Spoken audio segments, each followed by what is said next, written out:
பிரிவின் விளிம்பில் பழகிக் கொண்டிருப்பவளுக்கு ஒரு சிறு விண்ணப்பம். நாம் அருகருகே இருந்தும் நம் இடைவெளியின் நீளத்தை அதிகப்படுத்திக் கொண்டே இருக்கிறோம்.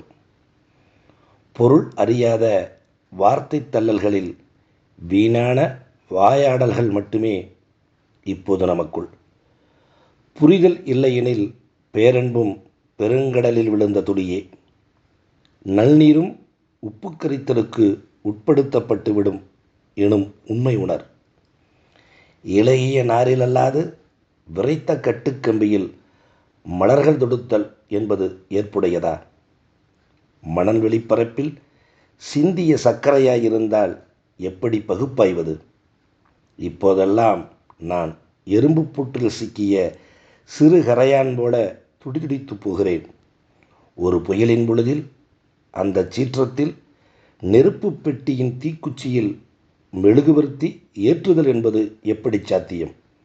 இனியும் வேண்டாம் விவாதங்கள். முதலில் நமக்கு தேவை தனிமை.